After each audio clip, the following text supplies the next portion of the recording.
cloth switch to pink. Though I don't have a super direct interpretation of this, it is worth noting that the he in the poem gives the she a destructive task that seems to make her bleed, whilst the he is given a relatively safe task in setting the table. The tablecloth and rose both being stained pink seems to me to imply in some form blood is shed, despite the tasks having differing levels of inherent danger. I believe that in vague terms, this may be the point right before Harrison and Sarah's relationship took a dive off the deep end, so to speak. Assuming these are written in order, this is also supported by the dramatic escalation in the very next poem. Smiling Man. Smiling Man lived in the Smiling Flat, up on Smiley Hill. He lived his smiley life, every day working a smiley job, with his smiley kids and smiley wife. Her name was Barbara, I think. One day, Smiling Man went out of his smiley work early, saying hello to smiley passerbys, grabbing smiling groceries, getting into his smiling car, heading home to his smiley life, and smiley kids, and smiley wife, when suddenly his smiling flat began to cry, cry, cry, cry. "Oh, smiley wife," he called out. I think her name was Barbara, but all was left. Upon the fridge was a note that said goodbye. Crying Man lives in a crying flat, up on Crying Hill.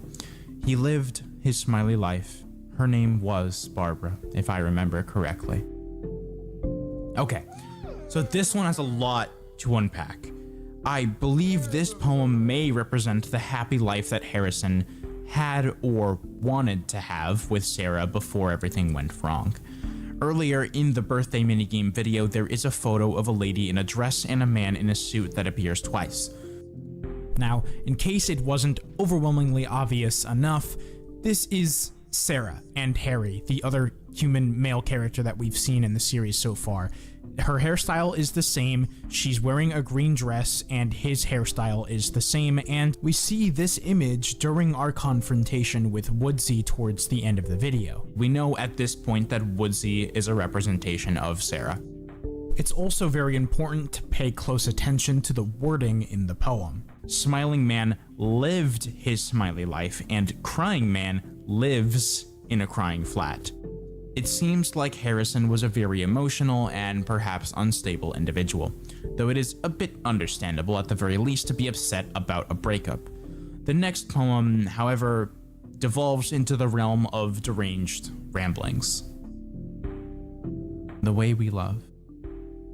The way we love, the way we love. Grown-ups say the love is farce.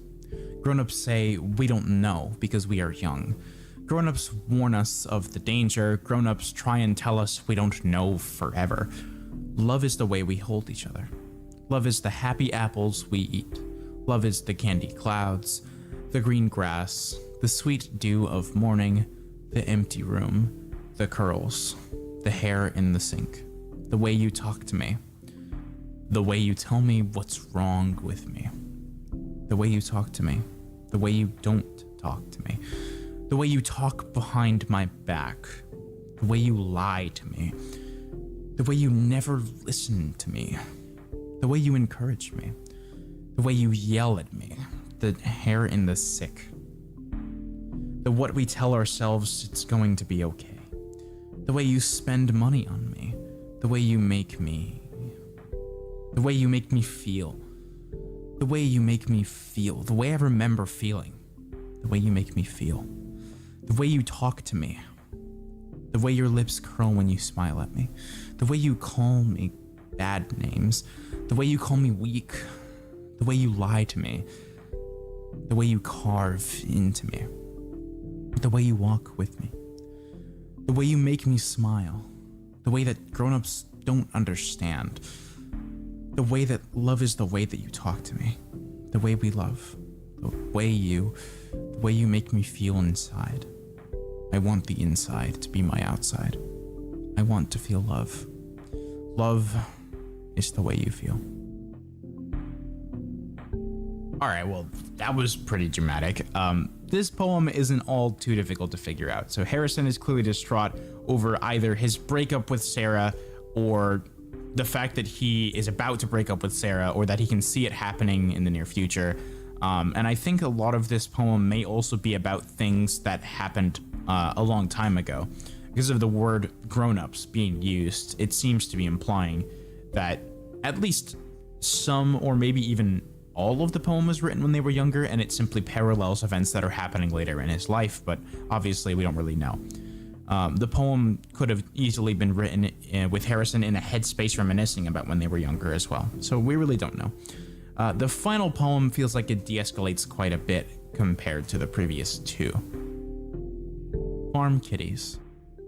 Little bitty kitty, sitting in a farm. He doesn't belong. All the other animals eat on the farm. Pig, cow, horse, sheep, chicken. Maybe the farm cat likes to be in the farm for reasons other than eating the farm food. Sleeps on the hay, licks his paws, self-soothe. And at the bottom of the page, signed, "For you, my love, Harrison Michaels." I think this final poem, if Harry is meant to be taken as a direct representation of Harrison, may be talking about Harry the farm cat, or Harry the farm cat is a character that was created because of Harrison's existing feelings. But I don't believe we have very strong evidence for any other interpretations, though it, to me, might be an introspection into how Harrison feels about how those in his life treat him. With this, the website forcefully boots the player who is recording back to the original homepage, and this video finally comes to an end. Now, I know that might have felt like a lot of information to take in, and it was, but I am glad to say that there are no more episodes that are that long, so everything else should be easier to consume in comparison. Let's recap the newer things that we've learned before moving on. We know a bit more about Harrison and Sarah's relationship, and that they likely had a good relationship at first, and at some point things started to get worse, until at some point Sarah broke up with or broke off an engagement with Harrison. The escalation may have eventually led to Sarah's death by Harrison's hands. This is a bit confusing since we also know something happened to Harrison. There is also evidence because of character parallels that Harrison may have owned or lived on a farm and had access to farming equipment and a forest nearby. With that said, we can go ahead and bundle the next few videos into their own little section. The first video after Harry's farm is a 9-minute sound compilation. After listening to it, none of the sounds themselves seem to hold any significance that I can think of, but there is a face that appears at the end. As far as I know, we are not sure who exactly this face belongs to.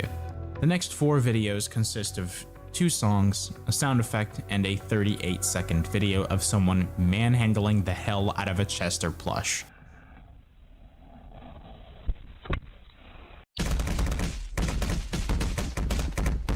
The next 2 videos are both about 2 minutes long, but it's only the first one that we're actually interested in. You see, the first 20 to 30 or so seconds of the video are completely normal, but then we hear what sounds like distorted dialogue that we can't really make out.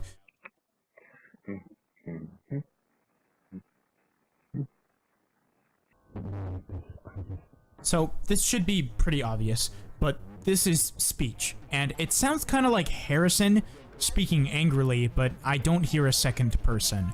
What I do hear in the background, though, is a reversed version of the Valentine's Chess Kids cover for some reason.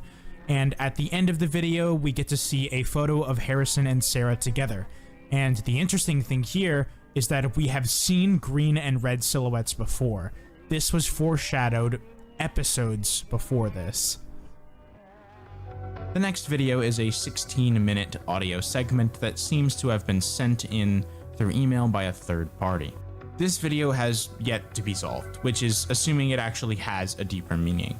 Apparently, the people in the community went through hell and back to try and figure out what it meant, and nothing ever really worked.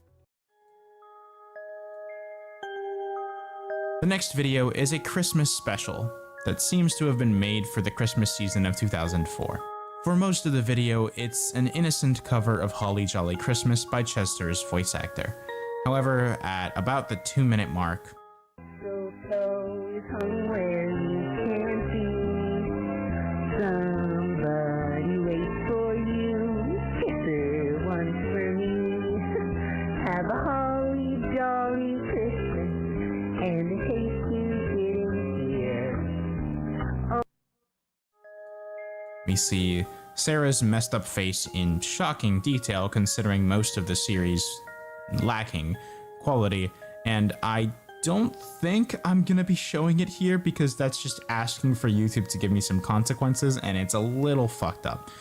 I will come back to it later because it's actually very important to my overall interpretation of the series events, but for now I'm going to leave it as it is. The next video is equally important in that same sense, and it involves footage of Chester on what seems to be like a built-in video player on the website. Sometimes all you need to do is get outside and go on a nice walk. Like this one here.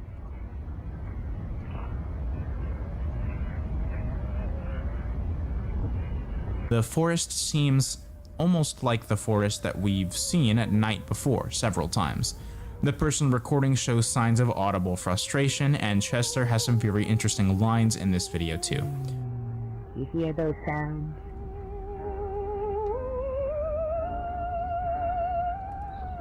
At 1 minute and 56 seconds, Chester says, Loss is something that everybody has to deal with once in a while.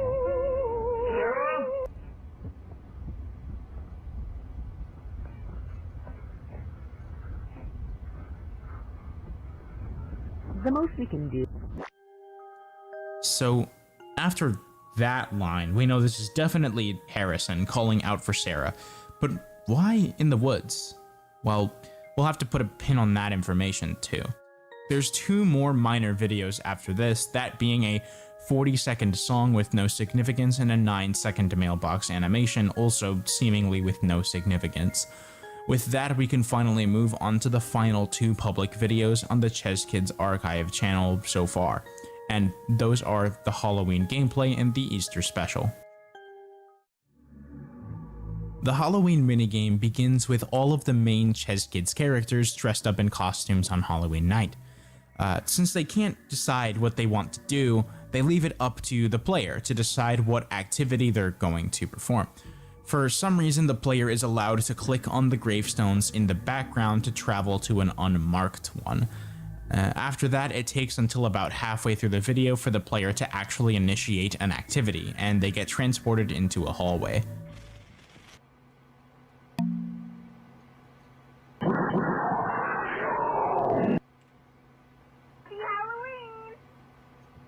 But you may have noticed at this point that a character wearing a green sweater always signifies her.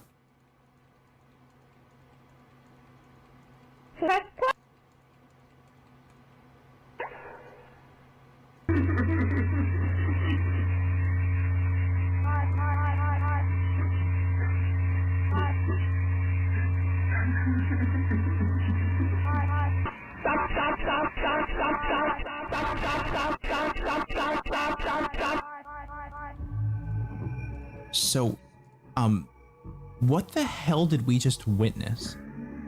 Well, the imagery depicted 3 admittedly very rough images of what seemed to be like a naked woman dancing around or something, and one of them was very similar to a position of crucifixion.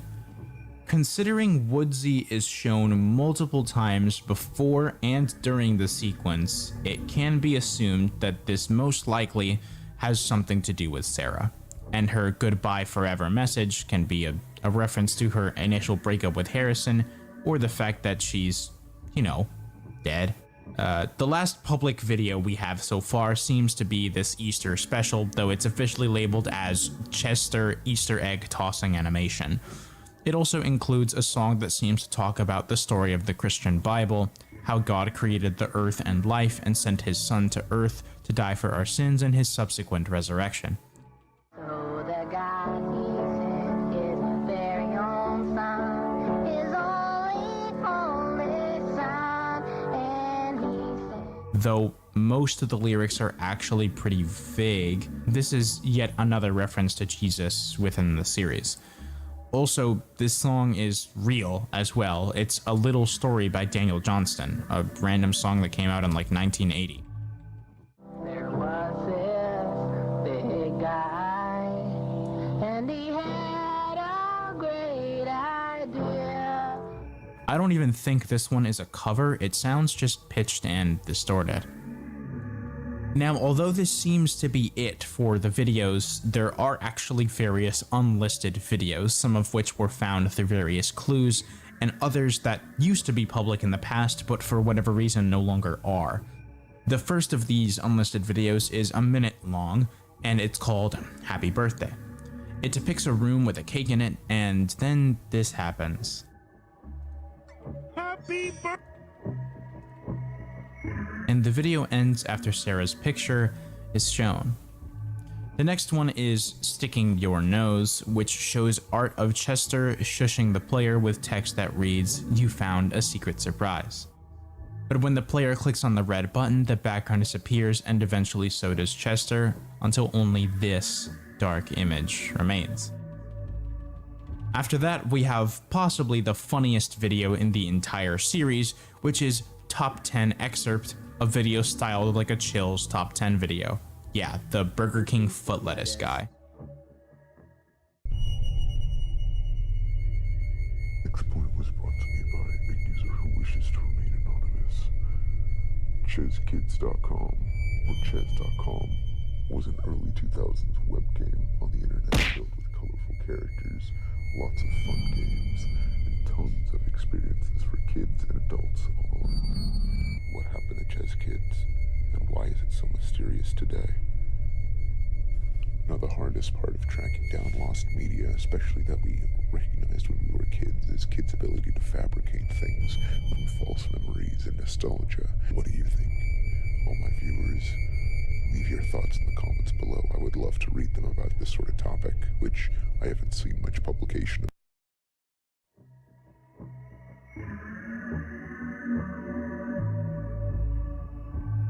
The footage was submitted by a user named Lowell_M9, which, although much later in the video, I promise, will be super important. The following video was just a teaser for the birthday minigame and shows no new information, so I'll go ahead and ignore that one. Hey, nice job! The next two unlisted videos are only really relevant when we get around to talking about something else later, so I'll put a pin in those for now. The one after those is the final unlisted archive video, and it's called Kabuko, written out in Japanese hiragana. The video starts on the game menu, but eventually shows footage of a game called Kabuko Haitatsu, which translates to Kabuko Delivery, and it features a new and surprisingly humanoid character for whatever reason, Kabuko.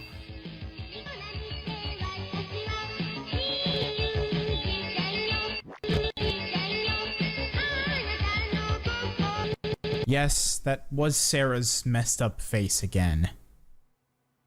If this was a normal digital horror series, this is probably where we would end the video, but this is an ARG. There is far more to this story than what lies on the surface, almost like an iceberg. But where do we even start? Well, let's take a look at the official website.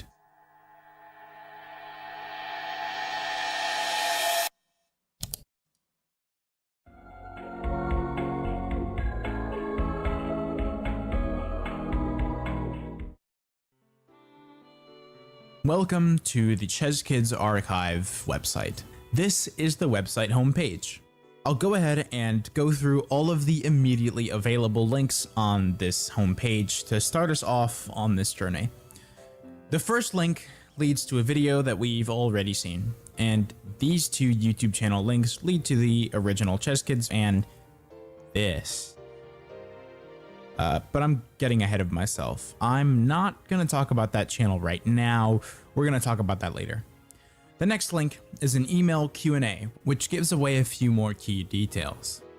I'll go ahead and read all of the questions and their answers now, and I'll pause if I have anything else to say. All right, let's begin. Hi, I'm just reaching out to ask how you guys find all of this data on Chess Kids. I remember playing it growing up and I could never find any info. For a while, I thought it was just something I made up as a kid. From Maddie. Hello, Maddie. We are comprised of a medium-sized team of researchers, all who either remember playing / hearing about chess.com when it was online, or just fans of lost media and the hunt for finding nostalgic remnants of the past. So you don't have to just remember anymore. We dig through lots of information sent into us at our email and our personal collections, as well as going through old data archives, trying to reach out to people involved with the project, and even trying to somehow backwards engineer the old site to run again. Anything really we can do to get our hands on some of that Chessy knowledge. Hope that answers your question. So, right off the bat, new character, Maddie. And I'll just go ahead and say here that we are going to hear more about this person in the future. Alright, next question. What kind of person was Sarah Trills when she was making chess.com? Could you tell us stuff about her before she started to make chess.com if possible? From Clock JPEG. Sarah R. Trills was the head designer and director behind chess.com. She was a very bright and charismatic young woman who worked hard, earning acclaim from her peers in the programming field. Even with a small development team, Ms. Trills created something that touched the hearts of many. We want to savor her legacy and her memory, and preserve all the magic behind Chess Kids for this new generation. A photo is below. Hope that answered your question. Dear Chess Kids archive team, what is your favorite color? From Winfill. A collective agreement of green. Hello. Can you tell us more about who's running the project? Maybe tell us your names and about yourselves. From Igor. We are a group of people who either enjoyed Chess Kids when it first came out and played it when we were younger, or we are enthusiasts in finding lost old media and recovering it to show in the present. Our names are unimportant, as we believe the search is what is most important to us and to our followers. Hope that answered your question. Have you been able to get in contact with anyone who formerly worked on the project? From The Longest of All Time. Not yet. We have tried many a time to contact those who worked on Chess Kids, and not one person has gotten through to us.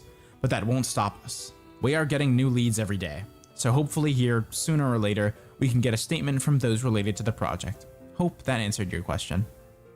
Now, this is a very important detail, because I think it's strange that despite being a very dedicated team of individuals archiving Chess Kids, that they somehow haven't managed to contact a single person that used to work on the website.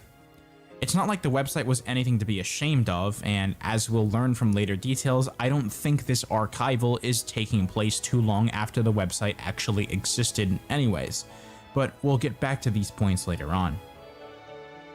Hello. What was your favorite game on Chess Kids? For those in the team who played it when they were little? From Glowboy22. That's a good question. Of the games we have footage of, probably a toss-up between the Kabuko Deliver game and the Boat War game. That one we remember playing for hours. A runner-up would probably be all of the little mini-games on the Harry Farmcat farm games. They were simple but helped some of us learn names for fruits and vegetables. Hope that answered your question. Hello. Had you been able to know if Sarah Trills had any type of partner or any type of person that she had any type of good closure with? And if so, could you tell us about their relationship? Thanks. From just someone. Sarah R. Trills was the head developer and the project director of Chess Kids, also known as chess.com. She was a bright, creative individual who worked effortlessly with her team to create something very special. Something that would permeate culture and generation. She worked with a small team of lead developers, all of which we have not been able to get in contact with. Most likely they have moved on from caring. She got along well with people, and co-workers and classmates had stated she excelled in everything she worked in and was very professional, but still with a fun side. While having other core lead developers, many people were part-time employed to work on chess.com, being able to experience the magic firsthand, and be able to be a part of something as special as Chess Kids. Hope that answered your question. This one reveals important information as well. It seems like overall the website is idolizing Sarah almost as if she was some divine entity and capable of doing wrong, because this is a little hyperbolic at this point with this answer. Saying that she's excelled in everything that she's worked in is a bit of a stretch. Hey Chess Kids Archive, have there been any urban legends surrounding Chess Kids? Websites like it tend to have people overreacting. From Xander. Hello Xander, thank you for submitting your question.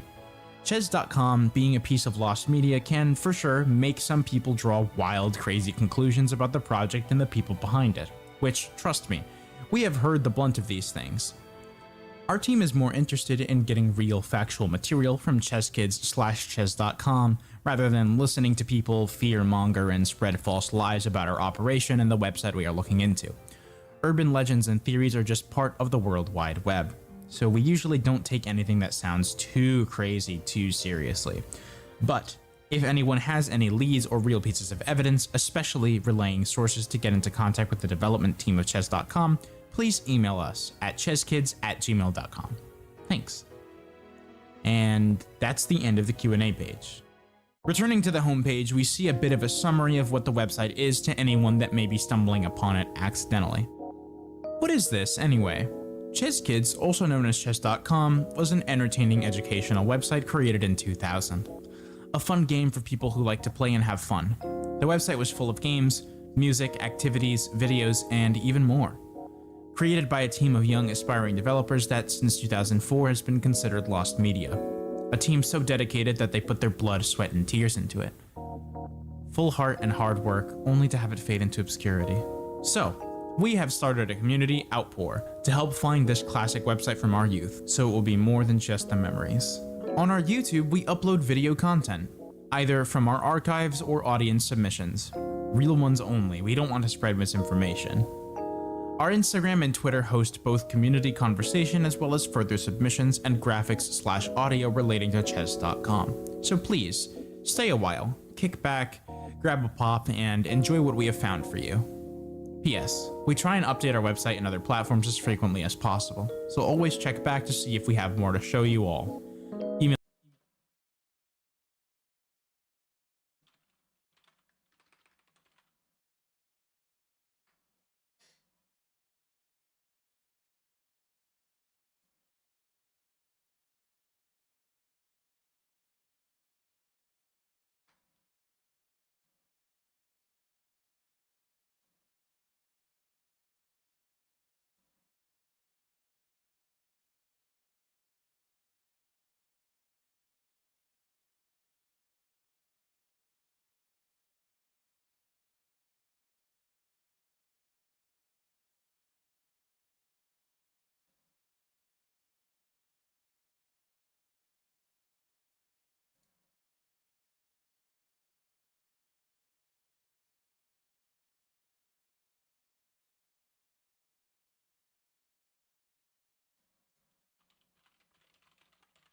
Email your findings to chesskids@gmail.com.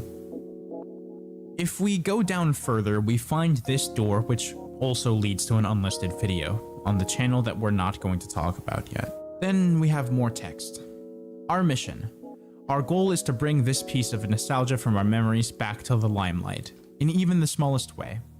Our team is hard at work, always trying to get as much information we can with ches.com/chesskids. So, and then it just cuts off. Then there's a link to a newer page which shows character profiles for many of the Chesskids characters and plays some music.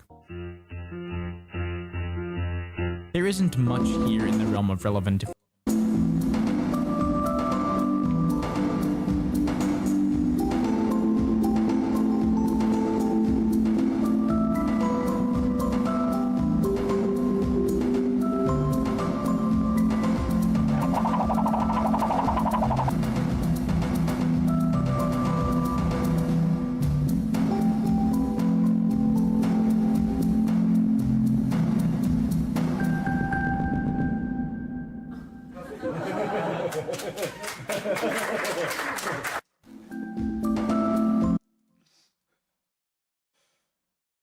information, but there are a few things to note. Lola the pink cat was originally voiced by Ellen Masterson, but was later changed, and apparently, Kabuko's Japanese dialogue and text was all translated either by an in-development team Japanese speaker or through automated programming. Her name may be referring to the Japanese word kabu, meaning turnip. If we scroll down to the bottom after this, we see a very low quality picture of the character who asked for oil previously, if you remember them. This image is actually clickable, which leads to what seems like a glitched version of the same page with different audio. If you scroll down to the bottom and click the image again, you're met with a prompt that says nosy, nosy, and a different song plays. This time the page repeats many more times and is much longer. And if you go down far enough, you find these images. If you go all the way to the bottom and click again, this happens.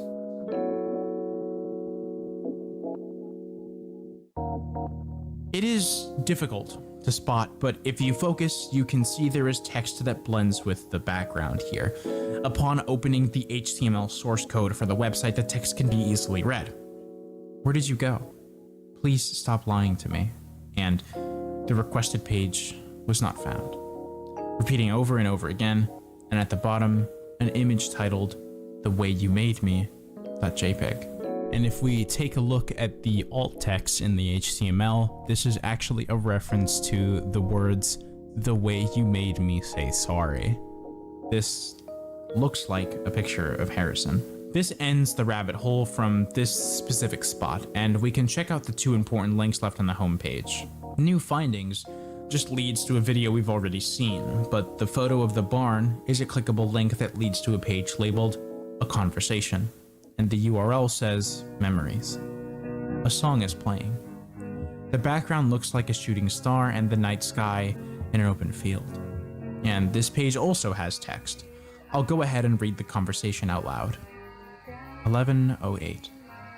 And right about here. Whoa, you can really see the sky from here. This can be our little spot away from all of that junk. Can I ask you something? Is everything okay? Yeah, it's just all of this. You aren't making sense. I just want things to stay like this. Yeah? What is it? Your smile. It's cute. Not as cute as yours. Your lips are like cherries. You flatter me. I'm so lucky. You have no idea. Trust me, I am the lucky one. You're warm. Here, it's getting late. We should get out of here. Will I see you tomorrow? Of course. And if we scroll way down past the main section, we get one more partial sentence. A few kisses ago. Now, it's important to remember the lips are like cherries line is a direct callback to one of Harrison's poems, so this is just definitely a conversation between Harrison and Sarah, and a few kisses ago might imply that it might not even have taken place that long before everything went bad. This is crucial insight into how their relationship was at some point. They had a genuine passion for each other and they really did love each other.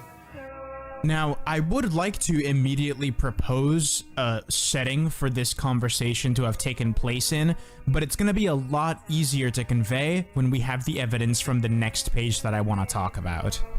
The last link of the page, which is labeled Nosy, Nosy, Nosy, leads to this page. I'm not sure what the background is meant to be, but the text says, "Who are you running from? My old treehouse was right there. Haha." The URL is labeled as Mayhill Farms, which is the same name as Harry's farm on the website. An image below the main text shows Sarah and Harrison's initials together, and the last thing on the page is a link labeled Blue Heart, which also leads to the second channel. This webpage referenced a treehouse, and the song that played on the last page, which is the audio you're hearing right now, is labeled underthetree.mp3. I think it's entirely possible that this treehouse was a sort of special place for Sarah and Harrison to meet despite their parents not exactly liking each other whenever they wanted to see each other. The last thing on the homepage is a GIF of a key labeled sing.gif, and that's all we have on the surface level of the website. However, it is important to note that there are far more links to explore, and I'll go ahead and show you all of the ones that have been found so far, at least the ones that are relevant to this portion of the video. You may have noticed that Woodsy wasn't present in the original character page, but on the URL Woods, she has entirely taken over a copy of that page. This picture of her is labeled as crunchy.png, which may be alluding to something that I'll discuss in the theory section later on. If you scroll all the way down to the bottom, there is a bit of dialogue that we can read out. We need to talk. Now. God, will you calm down? You are always crying. Can you stop? I miss when you were smiling. Smile for me, please. I want you to smile. I want us to smile. Where are you going? Where are you going? Where are you going? And it's repeated over and over and over again until at the bottom, we're met with a picture of a disfigured face that can be clicked on, which leads to I saw you, playing disturbing, distorted audio to accompany the face with small text at the bottom reading, I truly thought you believed in me. Interestingly enough, if you actually download this MP3 and look at the details in the file, it leads back to another song, Roy Orbison's Crying.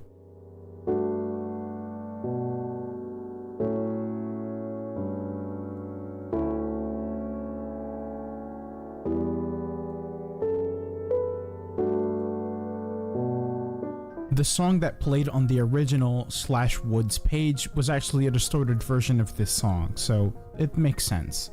Visiting the URL extension smart leads to another distorted version of the character page. The background on this one is completely different, and all of the text leads back to a previous page we saw, I Could Just Smile. Towards the bottom of the page, there is also a high quality version of the background image that we can now read. It says, Dev note for all programmers. ST. Hello. I wanted to leave this message for the lead programmers and rest of those working on this game.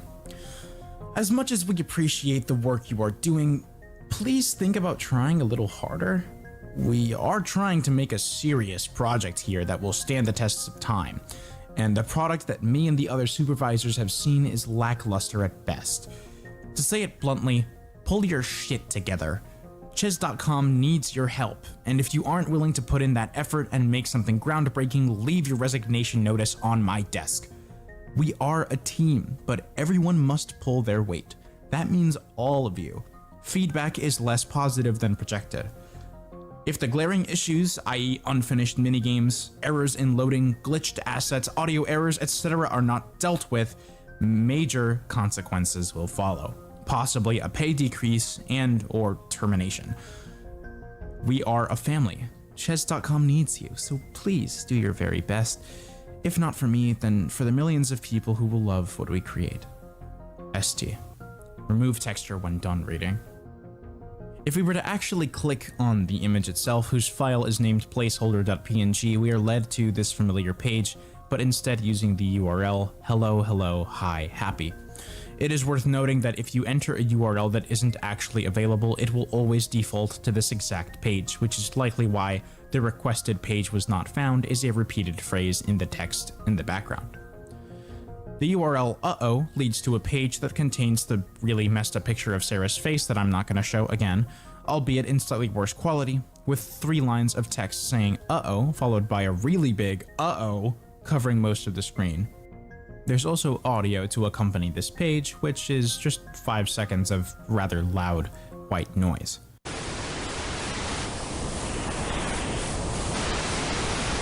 Pretty is one I know for a fact was discovered through brute force by entering random things into the URL, and it contains a low quality picture of Sarah, the word talker, and a short audio file that doesn't really seem to mean anything. The tab is labeled Isn't She, which is probably a continuation of the URL extension, Isn't She Pretty? The picture of Sarah is named everlasting.png. Hopping, which is a word from one of Harrison's poems, leads to a page with the poem used as the background, with a clown or jester seemingly overlaid sideways on top of it. The background is called /likethisone.png, and the clown image is named present.png. Upon clicking on the clown, we're led to hopping with 2 G's at the end, which has disturbing audio and a repeated sunset background labeled /wish. The audio is labeled What Will Make Him Happy.mp3.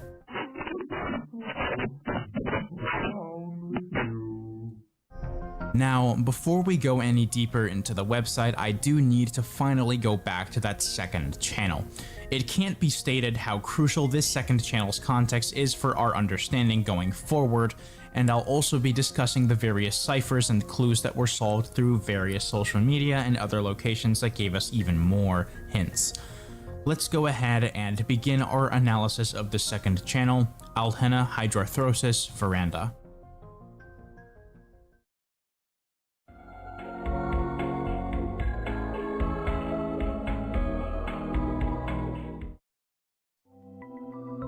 For starters, the name of the channel and the first video are themselves an anagram for Sarah and Harry Lovers in Death. Because of this, it may be safe to assume that both of them are dead. Speaking of the first video, it kind of just seems like nonsense. I can't possibly make out what's happening here.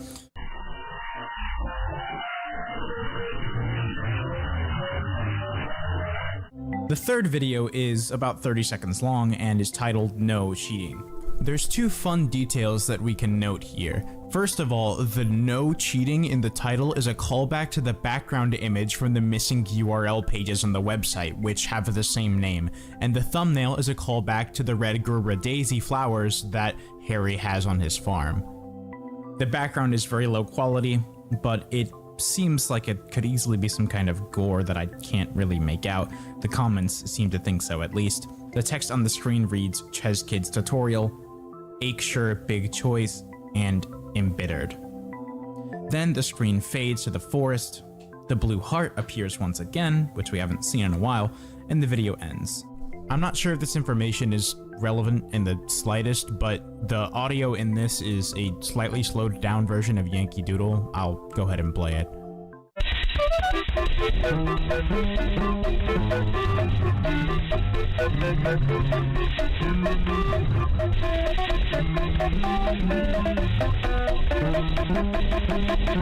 The description of this video says, "You can't hide how ugly you truly are."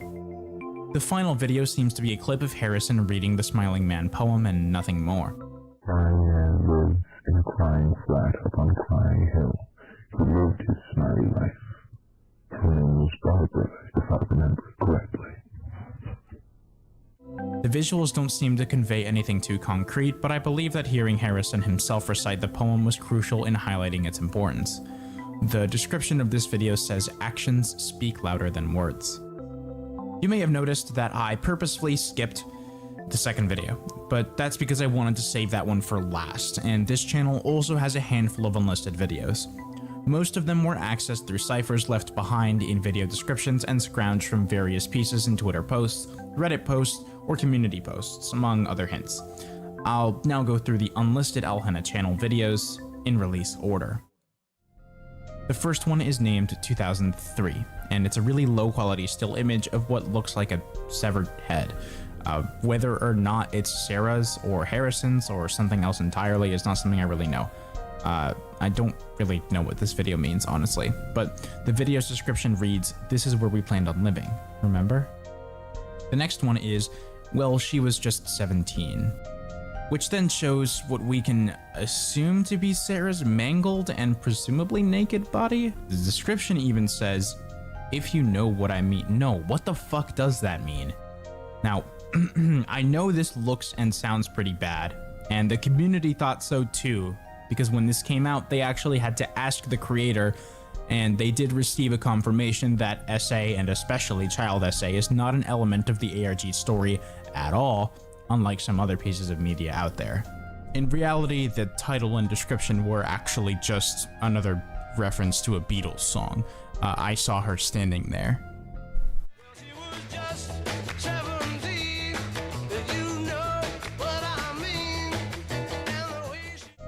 The next one is Play That Song Again, which is just 5 seconds of white noise with an image of probably Harrison staring at the camera, which seems to be a theme in this ARG for reasons we'll find out soon enough.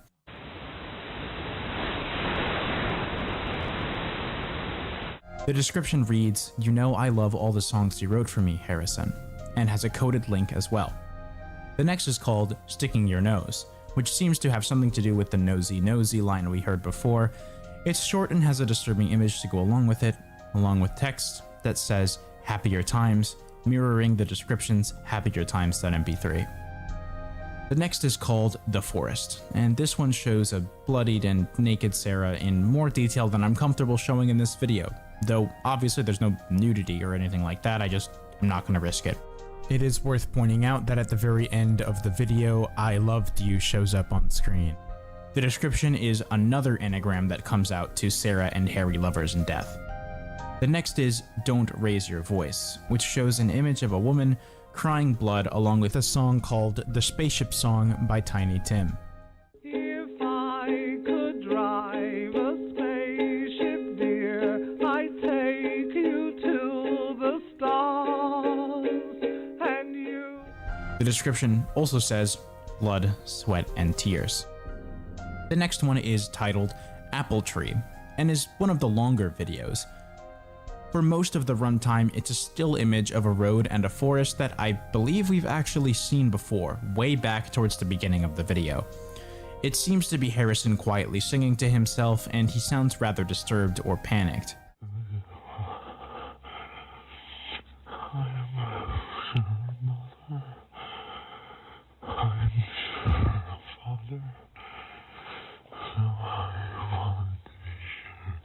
Halfway through the video, this image shows up on the left side, mostly cropped out of the frame, and I don't really know what it is. After the end, the singing stops and cuts to Sarah's face and ends with, "His voice was so pretty," and the description responds with, "I think so too." As a little fun fact, Harry was actually singing "Don't Sit Under the Apple Tree"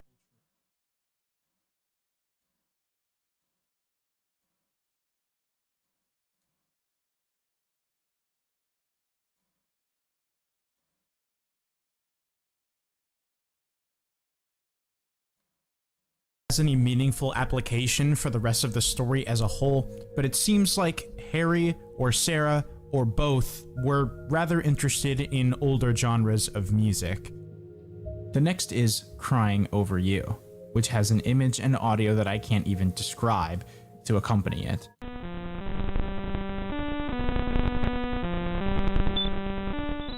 There's also various text in the video that says, "I don't like it when they raise their voices," "I don't want to do this anymore," and "You have done nothing but hurt me, I'm tired." The video description says, "Can I talk to you like a normal person, for once?" and links to an unlisted video on the main archive channel, but I'll get to that in a moment. At some point, a nearly 3-hour video that was just low droning audio was uploaded to this channel as well, but no one seemed to have been able to solve it.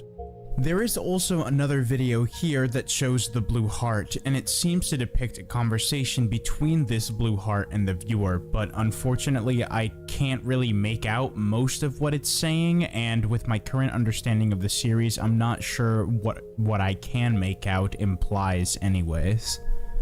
The final unlisted Alhena video is I'll Pick the Thorns. This video seems to depict a blurred image of Sarah's corpse and Harrison sobbing uncontrollably.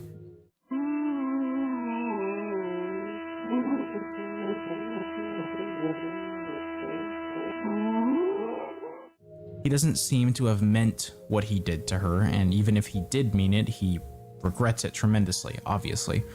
The description responds to the title, I'll Pick the Thorns, with, "So you can hold the roses with no fear," a reference to one of Harrison's earlier poems. Now, there are two more entries that are appropriate for this section of the video. Both of them are unlisted and on the Chess Kids Archive channel. The first of these two videos, The Lock, is only 15 seconds and has a cipher in the description that comes out to Embittered. The second of these I briefly mentioned earlier and can now talk about. It's titled 1998 and depicts a dancing clown sprite. Towards the end of the video, we hear the audio of Harrison screaming, and its face is replaced with his.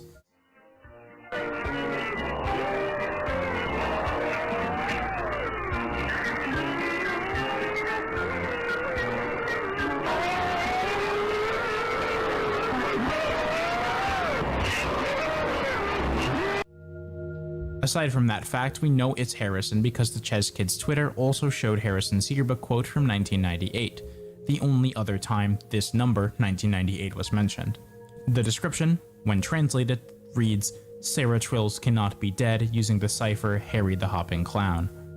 And with all of that context out of the way, we can now watch the video on the Alhena channel, which has no title at all. The text at the beginning reads, "The audio you are about to listen to is a rebroadcast of the 2007 radio show Ken W1090 FM. The names of certain individuals mentioned have been censored to help keep those not wished to be mentioned anonymous.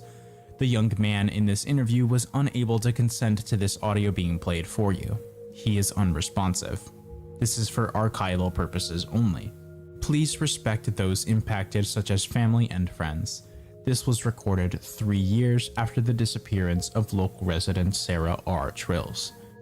You may also immediately notice that there is a slightly hidden bloody face on the right hand side of the stream. This is basically gonna be here the whole time. The interview then begins. Hello, my name is Caleb.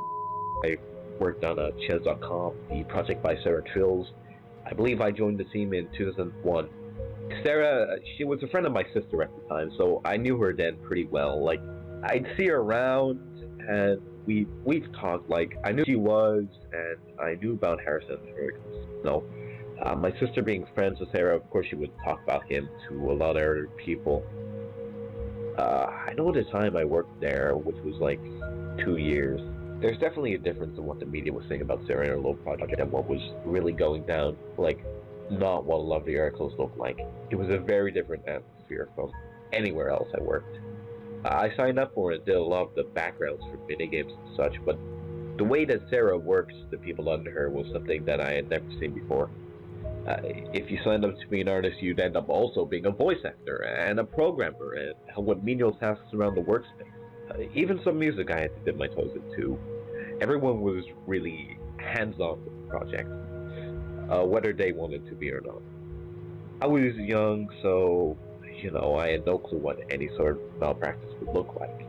I remember Sarah, like, a lot of the media that's been shown, like in the podcast she was on for the Oregon State College campus, she's been shown as like a really innocent, sweet person, but honestly, a lot of the issues I had were with Sarah. Like, she would really not communicate with her staff, of course, led to things being late and past the due dates, which she then blamed on us. She would go on long tangents about, trying to achieve the next big thing, which, like, we were hoping for a big blowout sensation.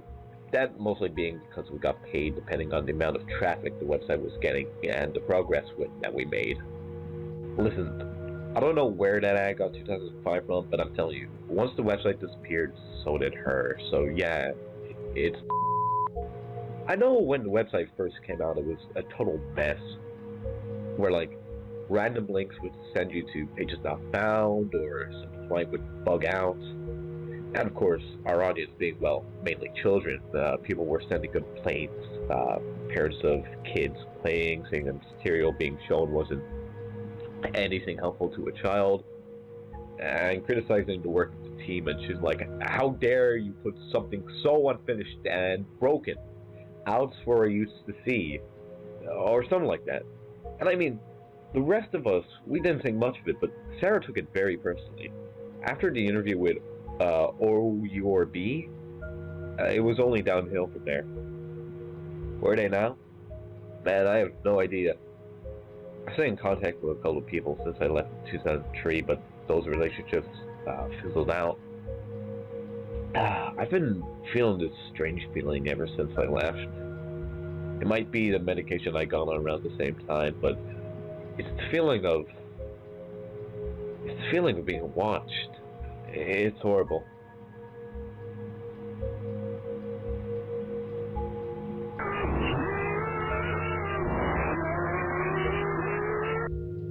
This interview opens our eyes to a lot. This is the first time we've heard anything from a ChessKids developer aside from Harrison or Sarah, and it's a good look at how working there actually seemed to function. Now, the biggest question mark is why this developer is unresponsive and cannot consent to the audio being played publicly. And the fact that the ChessKids archive has been unable to contact any developers at all, not just this one, raises a few more eyebrows now that we know this information. This means that at the very least, the archive is not taking place in 2007, because otherwise they would have been able to contact this person. But who is this interviewee? Well, remember Lowell_M9?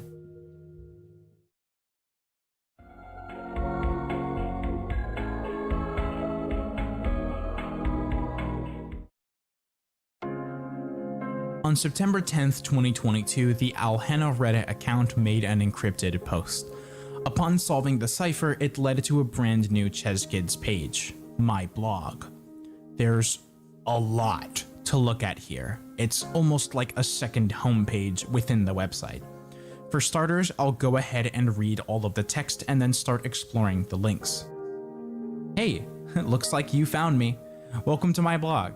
Hi, my name is Mark, aka Lowell_M9, Mar Lowell, M09lol, or whatever alter ego I cook up. This is my blog. Here I will post updates about my life, current interests, sweet music I listen to, and whatever stuff I feel like putting here. This is an image that MaddieX77 made of me. I look like an absolute div. My favorite hobbies: obscure media, badass music, internet mysteries, retro games, hoaxes and myths, hanging out at the mall with friends, browsing forums, nostalgia. Facts about me: nothing. I'm an enigma.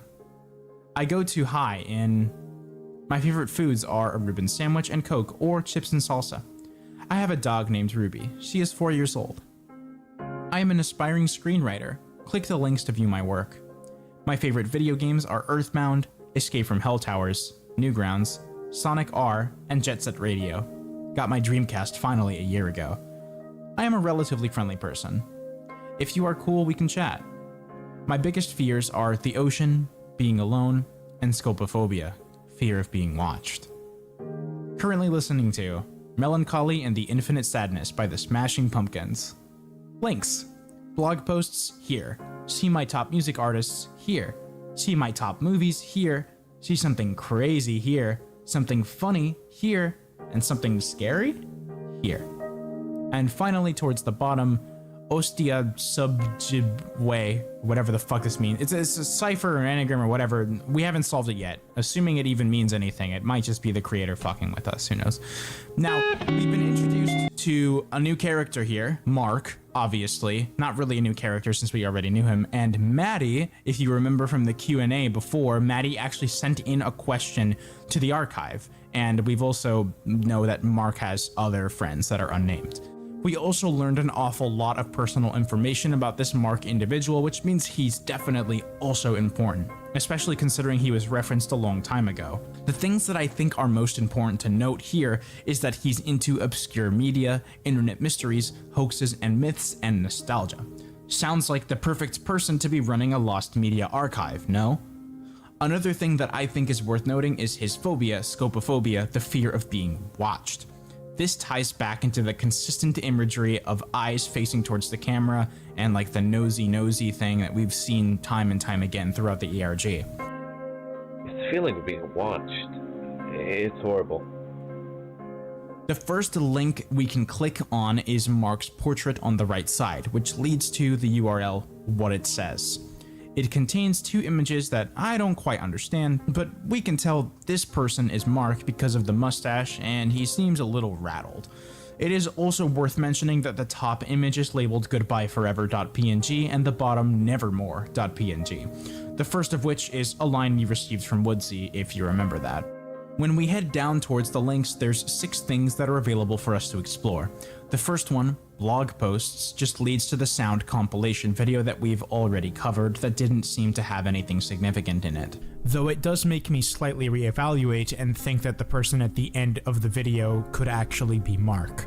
It does kind of look like him. The second leads to key, which realistically you could have figured out on your own considering the GIF on the homepage at the bottom is a key. It leads to a page using the same background color as another from earlier that had a picture of Sarah on it, and also contains the Nevermore image I just spoke about. The next 2 links are rather strange in that they lead to the default missing pages, but with special URLs, both representing chess pieces, knight and bishop. Unfortunately, the community doesn't seem to have any semblance of an explanation for these yet, so this is going to have to remain a mystery in this video. The next one, something funny, does actually lead to something funny. Go. Yeah!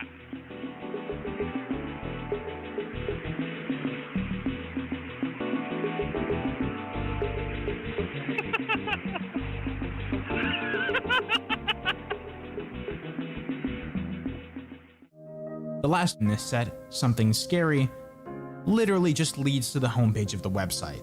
Except the Valentine's Day song is playing. Imagine I'm in love with you. It's you because I know. Finally, if we scroll all the way to the bottom, we find this weird counter that we can click on. It leads to the NCH URL, a page full of blue hearts with faces on them, labeled with a question mark on the browser tab. Now, on October 2nd, 2022, the Chess Kids Twitter posted a cipher that led to a separate, more personal blog of Mark's on the URL JustBlog. You can also access it by clicking on a link from the blog homepage. I'm going to go ahead and skip a lot of the early entries since they're literally just Mark talking about his life, but of course you can always go read the whole thing yourself. May 27th, 2007. Today I spent a lot of my day online chatting with some friends. I got in touch with some new people in the mysteries category who knew about the stuff I always post about. Me and my friends were messaging them back and forwards. Hung out at the Zared Diner with people and had a tasty strawberry shake, and my friend Maddie got a root beer shake. It was okay, very sweet. Feeling good. July 10th. Boring summer so far. Been keeping in touch with friends, luckily through my MySpace and chat rooms. Been working on my resume a ton, but I can't ever get it right. Hope you are doing well, Maddie. Miss you a ton. I've been trying to run the file dumps you sent my way. It's been sorta tricky, but I can feel something coming. It won't just be in our memories anymore. Also recently, before I forget, I got a copy of Charlie and the Chocolate Factory from my local video store on sale for $2.99 bargain bin. September 2nd, 2007. Things could be better. October 9th, 2007. Had a fun day today. Work was a long shift to get extra money, planning a fun party for Halloween. Me and Percy are setting up one at his place, or should I say his grandparents' place, while they are in the Bahamas for vacation. Weird, being one of the first parties I'm going to that isn't when I'm in school. Probably gonna be a large turnout. Hopefully you are there, and I'm excited a lot. Maybe write what I should be for Halloween in my guest book. I'm thinking I'll swing by the costume store on my day off and buy some stuff. October 14th, 2007. Went into the doctor's today. Just a checkup and minor evaluations on previous medical stuff. My twisted world. Also, read your suggestions, and you guys are so weird sometimes, but I'm glad you're my friends. I'm glad. Been feeling somewhat happy recently. Drew a picture. Might drop it in the blog for you to see. Sorry for being a slacker, I just like to have some me time sometimes, but will be as active as possible, planning for a big Halloween party. Edit. Okay, here's the drawing, by the way. November 7th, 2007. Fly high, Caleb. Like an older brother to me. Always. 1982 to 2007. Original date, November 13th, 2007, 22:38.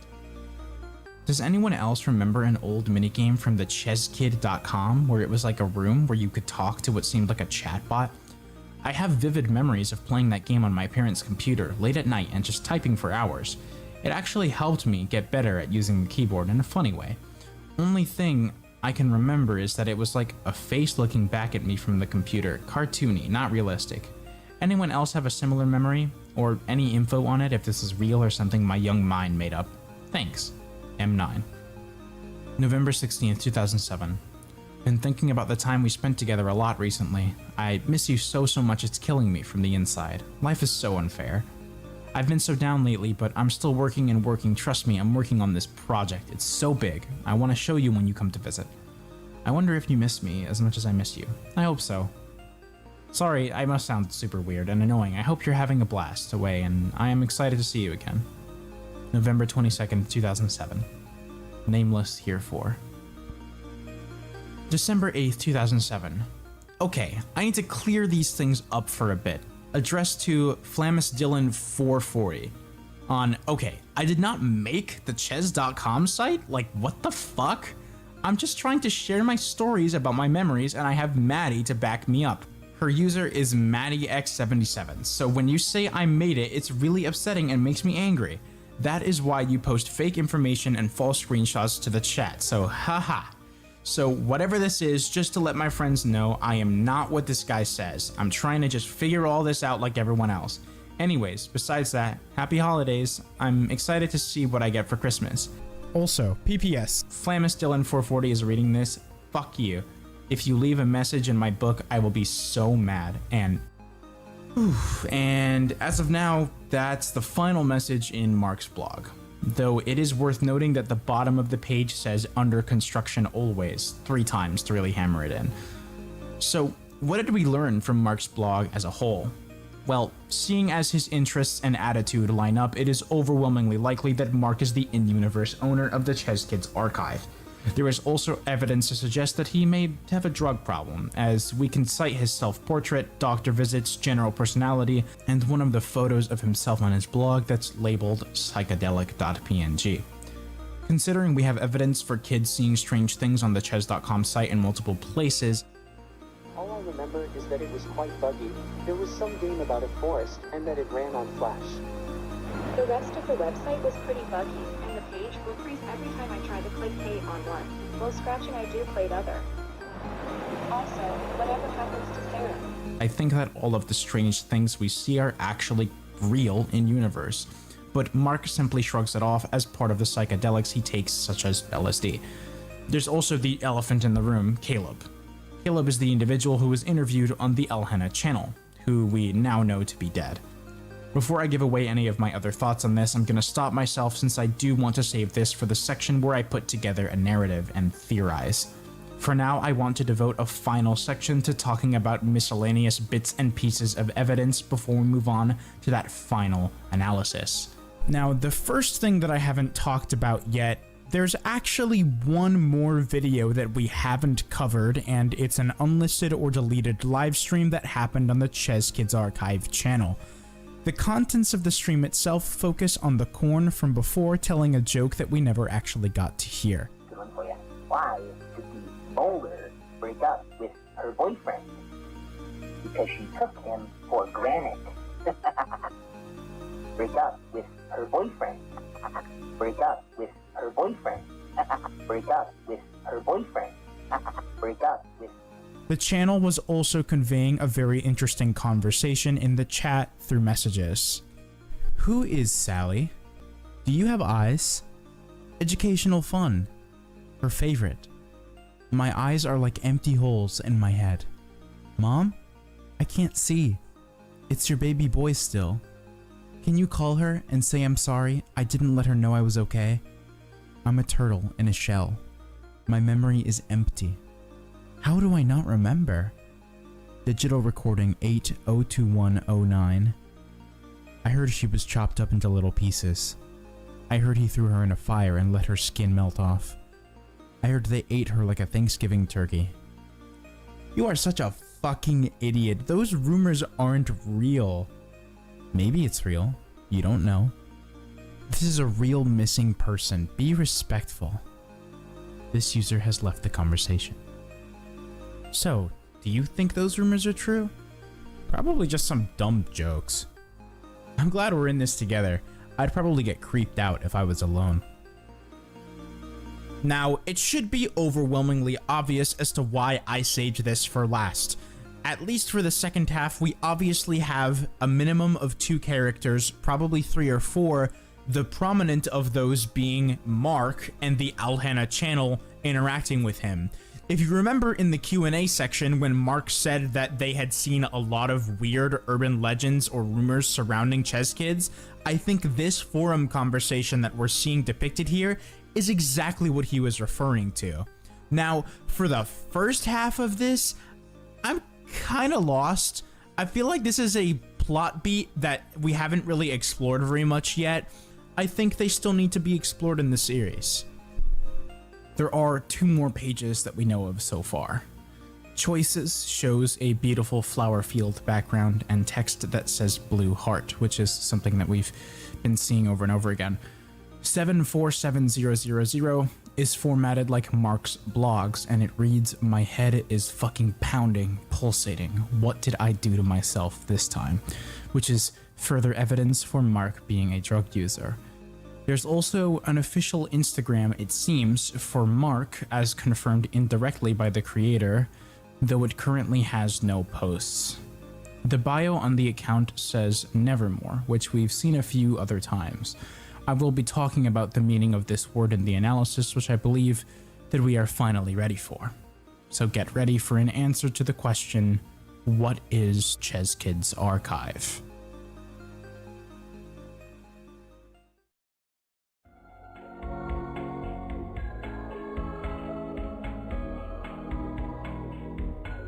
I believe our story begins sometime before 1998 in the US state of Oregon, while Sarah and Harrison are attending the same high school.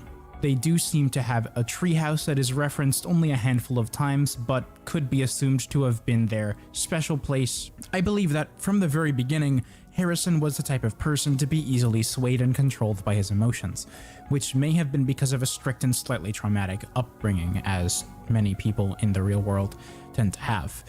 I believe a few of his poems that we see were written around this time, including the one about the farm cat, in which I think he was talking about himself.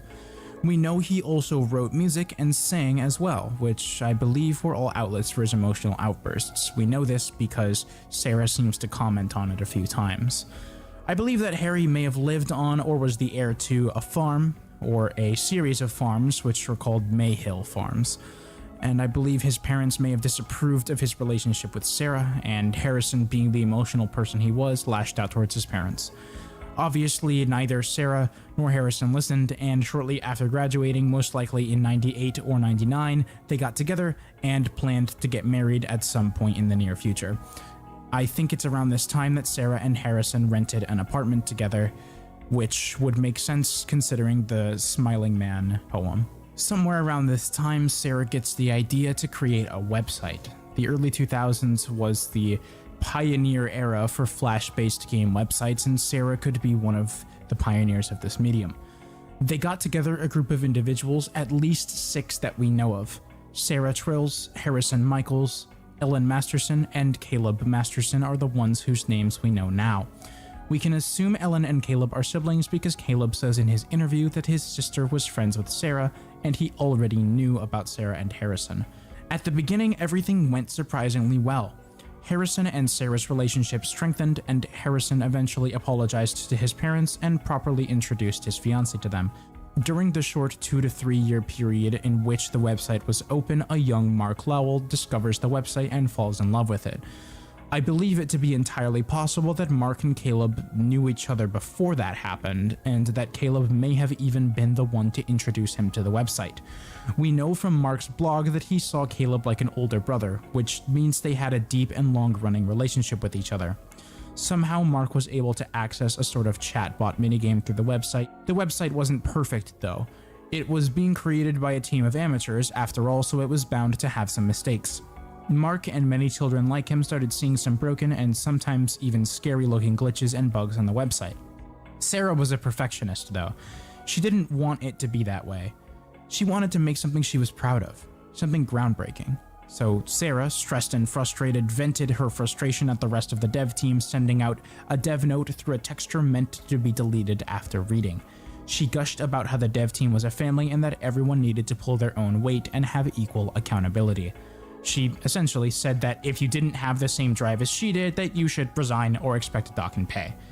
This fundamentally fails to account for the fact that not everyone is guaranteed to care about a project you started as much as you do, and the confrontational and standoffish attitude of the message just put everyone at the dev team off and made them care even less than they may have already. It was around this time that Sarah, more stressed than ever, began to externalize her stress by getting into frequent arguments with Harrison and becoming even more embittered and confrontational in general. I believe at some point Sarah may have even forced Harrison to move back home alone or kicked him out, as we know from the voicemails he leaves behind that Sarah straight up ignored Harrison for long periods of time. This wouldn't make sense unless they lived apart, unless, of course, it was even worse and she was ignoring him despite them living together. I think it is at this point that Harrison regresses into writing poems to vent his emotional frustration, and where he writes the Smiling Man poem. We know that they never did get married though, because one of the Twitter anagrams translates to "we were supposed to get married," which means they planned to, but it never happened. This is where we start diving into a very heavy speculation, in that it's more headcanon than anything else from me personally, but just hear me out on the next section. So one day, Sarah shows up to the farm, and Harrison is originally very happy about this, but I think she immediately seeks to pick a fight, and it may escalate to the point of Sarah proposing that they break up with each other or just straight up breaking up with him. It's also entirely possible that the breakup had already happened and Sarah just showed up to pick a fight and rub salt into wounds that were already dealt. The details of the confrontation that actually brings about the subsequent events are shoddy at best, hence why I clarify that this is heavy speculation. But I want you all to recall the second episode of the series. It's only episode 2, and at that point we had almost zero context for any of the events transpiring. With no context, it seems strange but ignorable. A story about a farmed cat using the boiling water from his home to water his crops. Sure. However, I believe this story is a metaphor for what actually happens during their fight. It's important to note that at the very end of the story in episode 2, Sarah's face can actually be seen after Harry has entered the room with the water heater. I know I can't show it on screen because of its graphic nature, but the image of Sarah's injury to her face and neck always struck me as incredibly strange for a variety of reasons. Not only because of its high quality relative to other things in the series, meaning it's something that we need to see in that quality, but also the specifics of the injury. It doesn't appear to be any sort of cut. It can't have been poisoning, probably, and doesn't appear to be a burn from fire since her clothes aren't charred or affected in the slightest. But what about boiling water? Boiling water could severely burn her skin, resulting in a similar injury that does nothing to the clothes but make it wet with hot water. I believe that Harrison, whether by complete accident or by heat of the moment, spilled boiling water onto the bottom half of Sarah's head and face during or right after this fight. Sarah, whether by sheer panic or assuming that Harrison was genuinely trying to kill her, ran away into the forest as fast as she could. Harrison, who was too panicked to even understand the gravity of what he had just done, lost her immediately and looked for her for at least an entire afternoon, as we see footage of him searching both during daylight hours and at night. Eventually, Harrison found her body, but it was already too late. By that time, she was already dead. Harrison broke. He likely spent a large amount of time in a panic, unsure of what he should even do at this point, sobbing and having anxiety attacks. He knew that he had to do something with the body, so eventually he came to the decision to attempt to get away with it instead of being truthful about the fact that it really was an accident, at least maybe. He took off her clothes, burned them separately, and then started to burn her body. There's a few reasons why I believe the body was burned specifically. Part of the reason why I believe she was burned is because the woodsy sprite that was named crunchy.png, as if to describe her body following the process, was present, and I talked about it earlier.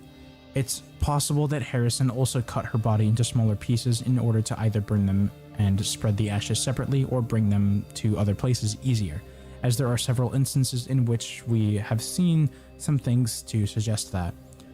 Another main reason why I believe that she was burned is because to this day, Sarah is still missing. Her body was never found or identified, which seems like a likely thing to happen if the body was burned entirely. And at this point, I believe that Harrison may have accidentally started a small fire because of this that quickly got out of control as he was doing this in a forest. I think he may himself catch on fire as well. Harrison, already an emotional wreck, doesn't immediately realize that he should act rationally and just kind of runs around in a frenzy and eventually just dies to the flames. This is the end of Harrison's tragedy, but Sarah lives on. I think the reason why that Sarah is depicted as being a parallel to Jesus, or the Christianity parallels are said outright multiple times, is because Sarah was loved by many people, just like Jesus was, and also died an unfair death, and also seemed to have been resurrected in some form after this death. After Sarah's disappearance, the developers disperse and mostly forget about Chess.com. Citing the July 10th blog post from Mark, I believe Maddie, who we know also at least knows of Chess.com, was actually the one to give Mark the original file dump that led to the eventual creation of the Chess Kids archive. I think us specifically being told of this file dump and the line, "It won't be just in our memories anymore," highly suggests this theory. I don't know what else it could possibly be alluding to. This is why the December blog post Mark makes tells of a friend of his claiming that he made the Chess.com website. He literally has many of its assets and talks and asks about it so frequently that the connection from this friend is simply made. And who is the person that Mark cites as being able to back him up in this claim? His closest friend, Maddie, who literally helped him do it in the first place. Around the time Caleb is reminded of Chess.com by Mark, he agrees to an interview speaking on his time developing under Sarah on Chess.com. He doesn't consent to it being released to the public. Mark sets up a website and email and begins the Chess Kids archive. However, shortly after, Caleb disappears. This is when Mark says on his blog that things could be better. Later on, Caleb, either having had his body recovered or pronounced dead due to being missing for a prolonged time, is attributed in a post on Mark's blog. The reason why the phrase "nevermore" is associated with Mark can be traced back to The Raven by Edgar Allan Poe. We know this because Nameless in his blog is a reference to this poem, and the poem speaks on grief and death, which is a topic that Mark is all too familiar with. Along with that, the key "The Raven" was used to solve a community post cipher, all but confirming the connection. Now that Caleb is gone, he can only continue the blog by posting on forums, asking if anyone else remembers and if they happen to have any footage saved of it. We know based on Mark's behavior that he may or may not be a frequent user of psychedelic drugs such as LSD, which may be a way to cope with the grief he's still working through. Mark doesn't seem to be alarmed by any of the things he sees in the footage he receives of Chess.com, probably assuming that it's just the drugs that he takes. It is really important to note that we do have conflicting dates on both Sarah's disappearance and when the website shut down. If you remember from Caleb's interview, he says that he doesn't know where someone got the 2005 date and that she definitely went missing in 2004. Listen, I don't know where that ad got 2005 from, but I'm telling you, once the website disappeared, so did her. So yeah. It is here that I believe Sarah, having not died a very justified death, is resurrected in the form of a ghost and goes on to haunt the Chess Kids website, and by extension, the Chess Kids archive. She also manipulates the information that both we and Mark end up seeing. I believe Sarah may also be responsible for the death and disappearance of Caleb and perhaps even more of the developers who Mark could not get into contact with, as Caleb disappeared shortly after holding an interview where he actively bashed Sarah for her actions and her mannerisms. I'm criticizing the work of the team, and she's like, how dare you put something so unfinished and broken out for a youth to see, or something like that.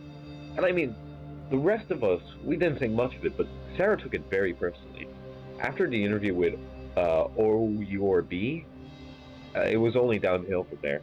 And he cites that he has had a strange feeling of being watched, a theme in this ARG. I've been feeling this strange feeling ever since I left. It might be the medication I got on around the same time, but this feeling of being watched, it's horrible.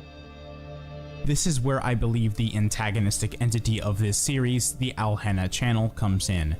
The channel seems to have a goal of showing the objective truth of the situation between Sarah and Harrison, and is actively making Sarah angrier and Mark more paranoid as a result. Mark specifically has a fear of being watched, and I think Sarah and this Alhena entity are both watching him very closely. Alhena aims to shed light on the truth of the matter. Both Sarah and Harrison, lovers in death, were flawed, emotional human beings. They both made mistakes, and both have reasons for everything to have gone the way that it did. Alhena referring to Harrison as a clown, the one who killed the person he loved most in the world and hopped around burning to death after he had the audacity to try and get away with it.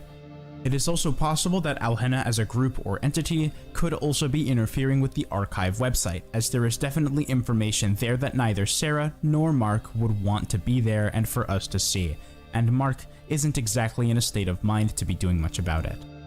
With all of that finally discussed, I think that our current main characters at play in this story are us, the audience, Mark, the owner of the archive, Sarah, the person haunting the archive, the other developers that we may not know the real fate of, and Alhena, the antagonist of the series. The characters that I believe may be relevant in the very near future are Sally, Ellen Masterson, and Maddie. Even now, I have a few question marks left in my head. I don't really know what the blue heart means, what the significance of this oil can character is, why these chess pieces have relevance in the story at all, what really happened to Caleb and the other developers, what really happened to Sarah and Harrison, and many other things. It is important to note that the entire timeline/theory I just proposed is heavily based on just that, theories and speculation, albeit theories with some evidence. And at the end of the day, this ARG is just simply not finished. It's not done. If you, the person watching this right now, want to be a part of uncovering this beautiful mystery, then I encourage you to follow Chess Kids on Twitter and on YouTube and keep up to date with the story as it happens from now on. The owner of the project is very thankful for all of the support the series receives and will gladly accept any contributions you have to make to the community. If you're interested in watching my blind reaction to the series as well, you can catch the stream where I did so archived in my live tab. And with that, I've finally run out of things to say. This is my longest project I've ever done so far, and it took me weeks of researching, writing, and editing. I'd like to thank Bloople for recommending this series to me, who makes interesting internet horror of his own. Wisdom, who messaged me for hours about Chess Kids theory and clarified many things for me. Bedrock Person, who has compiled pretty much every puzzle the ARG has ever given to us. And of course, Chess Kids for creating the series. If you enjoyed this video, it would genuinely mean the world to me if you would subscribe for more content like it and turn on post notifications so you don't miss a video. If you want to support me further, you can donate $5 a month to my Ko-fi to get access to videos like a week in advance, and you can also follow my socials and join my community Discord server where I regularly interact with my fans and just generally chill and have a great time. That being said, that's gonna be all from me. I hope you enjoyed the video, and until next time.